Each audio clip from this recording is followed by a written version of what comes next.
Debona, Yakuba, Adama, Pharaon, Manaja, c'est dit quoi? Yakuba, Aïcha, Babisco, j'ai un poteau. Salut les amis, salut les potos, salut à tous mes abonnés, salut à tous les amoureux du football. Les potos, 6e et dernière journée des éliminatoires de la Coupe d'Afrique des Nations 2023 qui sera organisée du côté de la Côte d'Ivoire.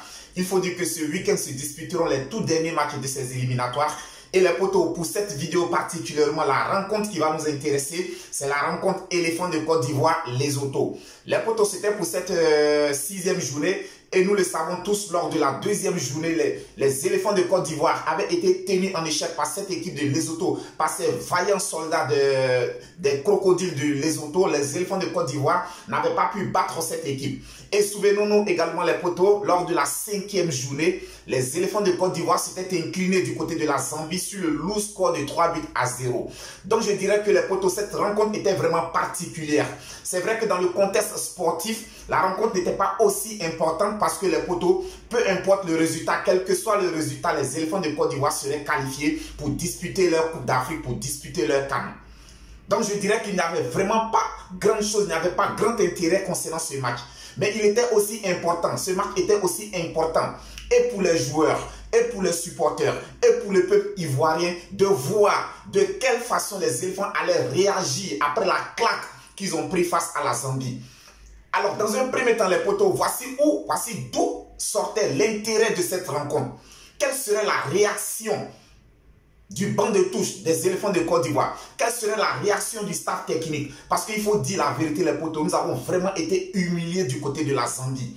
Il y a longtemps que la Côte d'Ivoire n'avait jamais perdu de match sur le score de 3-0. Et cette défaite du côté de la Zambie est restée au travers de la gorge de tous les éléphants de Côte d'Ivoire, de tous les Ivoiriens. Donc on attendait cette dernière journée, tant de même qu'il n'y avait pas aussi d'enjeu, elle n'était pas aussi importante, mais on attendait cette dernière journée pour voir la réaction des éléphants de Côte d'Ivoire. Et je pense que Jean-Louis Gasset était conscient. Jean-Louis Gasset et tout son staff technique, tous les dirigeants de la Fédération ivoirienne de football savaient que cette rencontre était particulière parce qu'elle allait se disputer dans un contexte particulier. Premier contexte particulier, je l'ai dit tout à l'heure les potos, nous n'avons pas pu battre cette équipe des crocodiles du Lesotho lors du match aller. Cette équipe du Lesotho termine dernière du groupe H avec un seul petit point. Et les potos, figurez-vous, le seul point de cette équipe a été obtenu face à la Côte d'Ivoire lors du match aller. Donc c'était en quelque sorte une revanche pour les éléphants de Côte d'Ivoire. On se devrait de battre absolument cette équipe pour leur montrer que lors du match aller, c'était un faux pas. Ensuite, on se devait de battre cette équipe pour dire que la défaite que nous avons enregistrée lors de la 5e journée du côté de la Zambie était une erreur.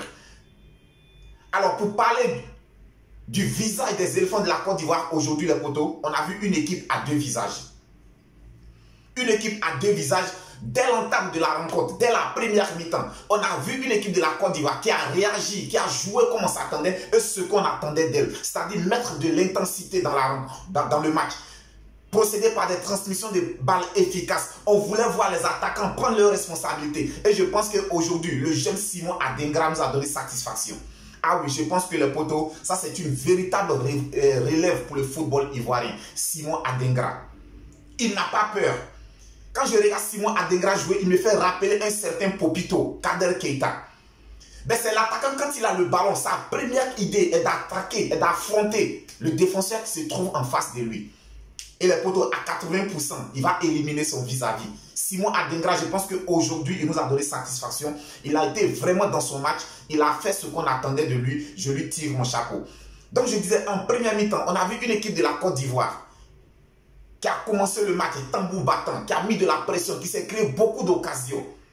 Mais malheureusement, sur toutes ces occasions que nous sommes créées, nous n'avons pu concrétiser qu'une seule occasion. D'où aussi l'occasion d'attirer l'attention de nos attaquants, les poteaux. Aujourd'hui, on était face au Lesotho. Mais on l'a vu, face à la Zambie. Quand tu es face à une grande équipe qui a des attaquants redoutables et que toi, tu te permets de rater ce genre d'occasion, ben, en retour, tu vas payer les conséquences. On a raté tellement d'occasions, c'est-à-dire dans les 15 premières minutes, on aurait pu inscrire, marquer 3 buts à cette équipe du Lesotho. Personne n'aurait crié au scandale.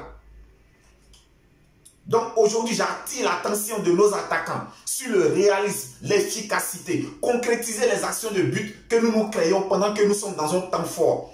Pendant que nous sommes dans nos temps forts, nous devons concrétiser toutes les actions de but que nous créons. C'est très important.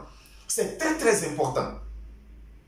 On n'a pas pu concrétiser. Heureusement pour nous, Sangaré Ibrahim était toujours là comme d'habitude. Le nouveau sociétaire de Nottingham Forest qui a pu inscrire le but salvateur, le but qui a permis aux éléphants de Côte d'Ivoire d'obtenir les 3 points de cette rencontre. À la reprise, je ne sais pas si c'était la fatigue.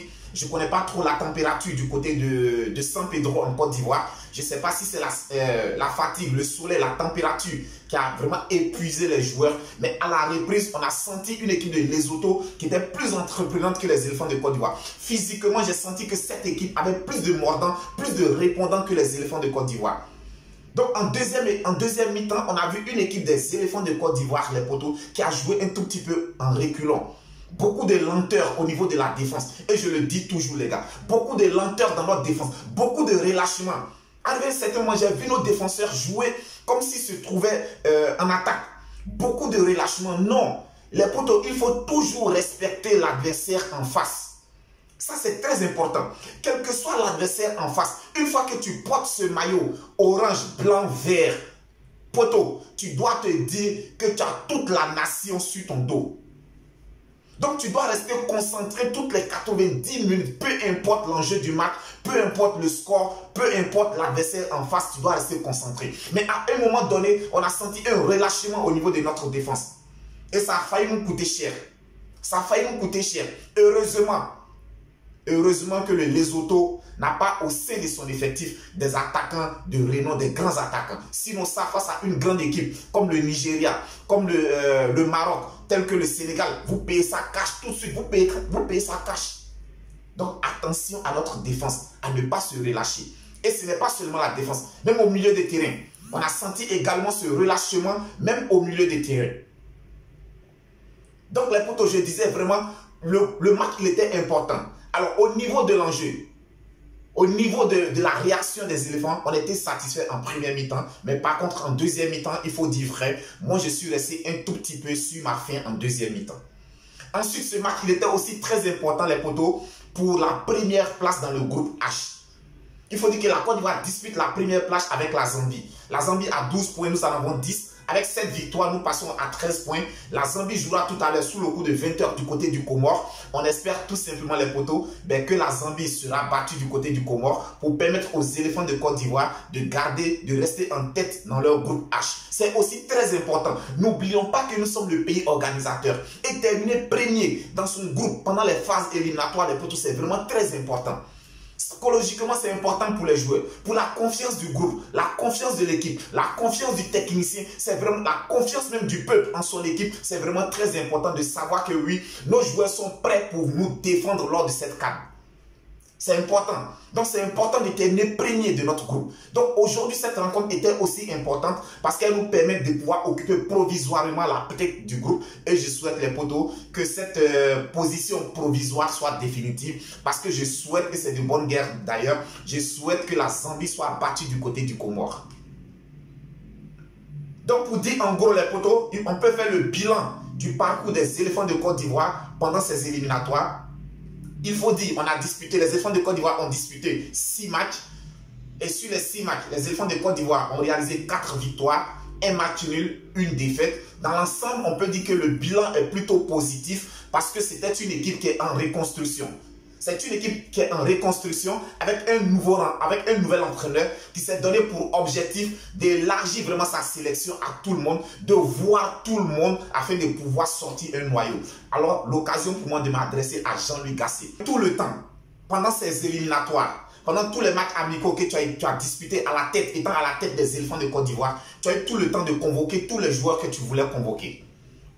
On t'a accordé cela, on était d'accord avec toi parce que nous nous sommes dit c'était l'occasion pour toi de voir tout le monde et ensuite de nous sortir un noyau, de nous sortir un groupe qui pourra véritablement défendre les intérêts des éléphants de Côte d'Ivoire lors de cette CAN. Je voudrais attirer ton attention. Peut-être que les responsables de la Fédération ivoirienne de football ne te l'ont pas dit de façon claire. Mais nous, les supporters ivoiriens, nous, le peuple ivoirien, nous sommes exigeants. Est-ce que nous te demandons, c'est d'aller nous gagner cette CAN? Nous voulons que tu ajoutes à notre palmarès une 3e étoile.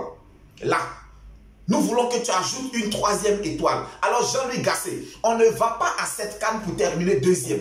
On ne va pas à cette CAN pour terminer 3e. On va à cette CAN pour terminer champion d'Afrique. Ça, il faut que tu le mettes dans ta tête. Nous allons à cette CAN pour terminer champion d'Afrique. Alors les joueurs qu'il y a longtemps tu ne convoques pas, que ce soit Wilfried Zaha, que ce soit bien d'autres joueurs, moi je ne sais pas qu'est-ce qui se passe de façon interne. Mais ça, ce n'est pas le problème de nous les Ivoiriens. Ce que nous te demandons, c'est de créer l'unité autour de la sélection ivoirienne. Je t'envoie en mission. Et va en mission. Règle tous les problèmes qu'il y a à régler au sein de cette équipe nationale. Convoquez-nous les joueurs qui sont capables de défendre notre nation. Ne nous convoquez pas des joueurs parce que ce sont eux qui ont l'habitude de vous sourire. Parce que ce sont eux qui vous font des cadeaux. Parce que ce sont eux qui marchent à la lettre à tous. Non, convoquez-nous des joueurs qui seront en forme au moment de la sélection. Lorsque la CAN arrivera, nous voulons voir les joueurs convoqués, les meilleurs qui seront en forme dans leurs différents championnats. On ne veut pas de convocation par complaisance.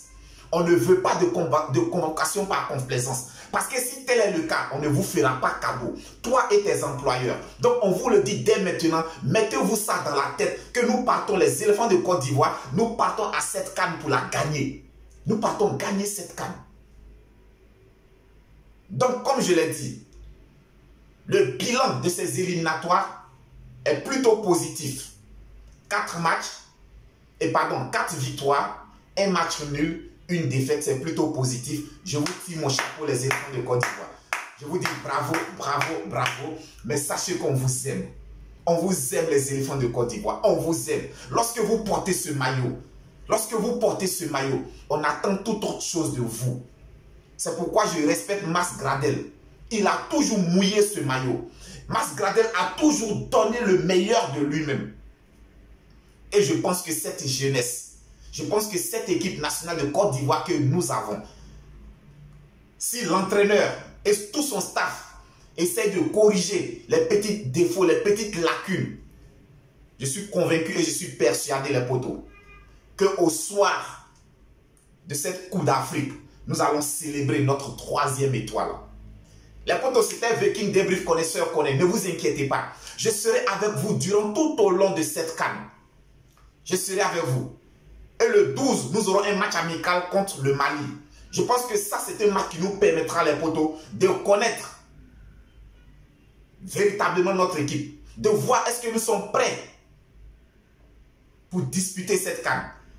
Parce que le Mali aussi est une équipe qui regorge de beaucoup de joueurs talentueux. Et pour moi, je pense que c'était vraiment un très bon choix de choisir de disputer ce match amical contre le Mali. Les potes, on va juste célébrer notre victoire d'aujourd'hui. Donc, sachez-le, sur le stade Laurent Pokou de San Pedro, les éléphants de Côte d'Ivoire ont battu les crocodiles du Lesotho sur le score de 1-0. But inscrit par Sangaré Ibrahim, le sociétaire de Nottingham Forest du côté de l'Angleterre. C'était Viking Débrief Connaisseur Connaît. Poto, si tu n'es pas encore abonné, tu attends quoi? Je te demande de t'abonner. Abonne-toi, abonne-toi, abonne-toi. Parce que les bonnes choses arrivent, les potos. Il y a les bons débriefs qui arrivent. Il y a les véritables analyses qui arrivent. Et ce n'est nulle part ailleurs si ce n'est que sur Viking Débrief Connaisseur Connaît, la chaîne de tous les amateurs et amoureux du football. Quant à moi, j'ai été très heureux de vous débriefer cette rencontre. On se dit à très bientôt pour une autre vidéo. D'ici là, portez-vous bien, que Dieu vous protège. Et je souhaite... Je suis de tout cœur avec les Marocains qui ont connu un tremblement de terre dans la nuit du vendredi. Je pense qu'il y a eu beaucoup de morts. Nous souhaitons toutes nos condoléances à toutes ces familles qui ont perdu des proches, qui ont perdu des biens. Vraiment, courage à vous. Et je dis, je suis Viking Débrief Maroc, je suis Viking Débrief Casablanca, je suis Viking Débrief Agadir, je suis Viking Débrief Marrakech. Nous sommes de tout cœur avec vous, peuple marocain. Sachez que vous n'êtes pas seul à traverser ces difficultés. Nous sommes de tout cœur avec vous. Que Dieu vous protège, que Allah vous protège. Et puis, on se dit à très bientôt pour une autre vidéo. Yakuba.